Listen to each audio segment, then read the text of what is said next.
So on page 8 of our white homework packet, well, let's put them in terms of sine and cosine. So you're saying 1 over cosecant squared would be, I'm sorry, cosecant squared is 1 over sine squared. Secant squared. I dig it.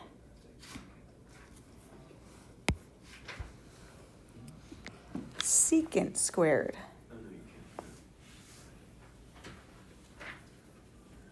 How could I rewrite secant squared? 1 over cosine squared, you say? Can I do this? Psh, psh. I can't. Why not?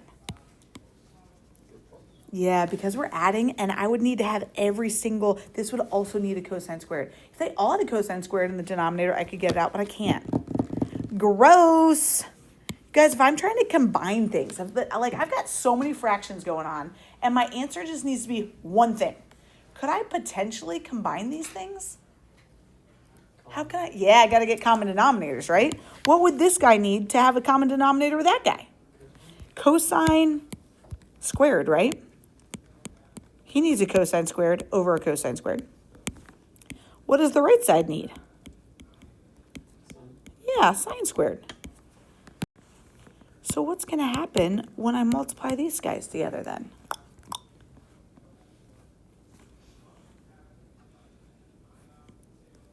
What would this get me when I multiply those across?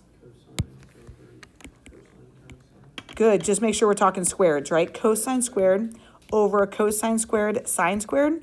And then I'm actually going to say something to see if you're down with saving some ink. Mr. Bandy, do you agree that these guys now have common denominators? So if they do you want to just add those tops together in one step? You know what I'm saying? So are you cool with just putting cosine squared plus a sine squared all in one step? Yeah. Then maybe we even go nuts, peeps. Should we go nuts? This is actually weird. I don't know what the answer to this problem is. What's dividing by 1 over cosine squared the same as? Multiplying by? Love it. Multiplying by cosine squared over 1. Wow.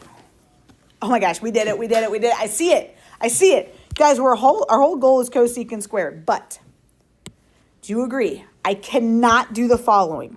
Why can I not go like this?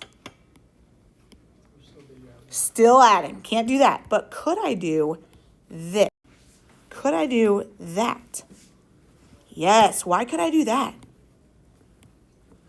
Because there's multiplying in between them. That's good. Okay. Hey, Bandy, what's sine squared plus cosine squared? Hey, so you're saying on top, I got 1. Bandy, what's the only thing on the bottom?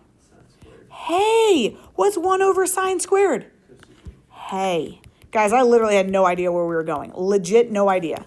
And so sometimes you just got to go down a path, and it might lead us there, it might not. And here we got there. But these are definitely harder because they're the end of the packet. The end of the packet, I tend to zhuzh it up a bit. You want to know the hardest part of this one? Is going to be this right here. Minus signs are annoying when we have to make sure that we distribute them correctly. But in the meantime, do you agree the left side's a little beefier than the right side? So maybe we pare down that left side. How are we going to be able to combine these things into one term? Yeah, we got to get common denominators. So this guy needs this whole denominator. So I got to multiply by sine of y plus 1 on the top of the bottom, and then sine of y minus 1. So we got sine of y plus 1 on the top and bottom to get common denominators, and sine of y minus 1. Let's distribute. Let's go to this side. Do you agree that would get me a sine of y plus 1?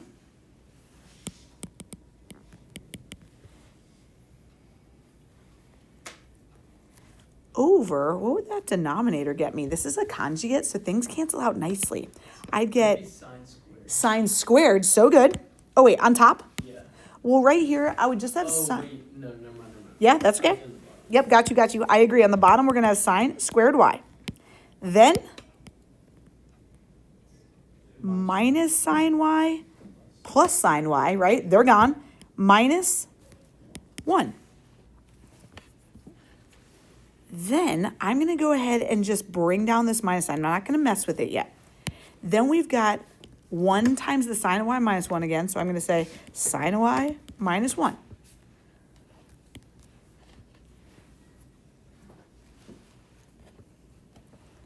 And then we got, again, if I distribute the bottom, does it still equal the left side? Sine squared minus sine y plus sine y minus 1. Okay. Bandalish. We got to get this. Okay. You agree we got condoms? This is where I want to make sure that we're good.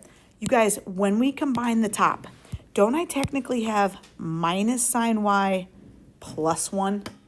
And that's where we would easily mess that up. So what is sine of y minus sine of y going to get me? That's going to cancel out. But will I get nothing on the top or will I get 2 on the top? Yeah, because 1 minus -1 is 2. And do I like that? I see a 2 over here. So we do have a 2 on the top, and I feel like that's really easy to mistake. 2 over sine squared minus 1. Now we got sine squared. This is funky. Look at our answer. Look at our answer. There's a negative.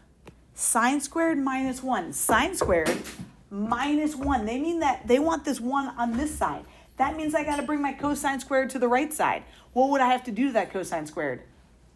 Subtract it. So do you agree it equals negative cosine squared? So I'd have a 2 over a negative cosine squared. Guys, is that the same as negative 2 times 1 over cosine squared? You do not need to write this step if you don't need it. What's 1 over cosine? Yeah. So this right here is the exact same thing as that. So I'd say, all right, that's negative 2 secant squared of y.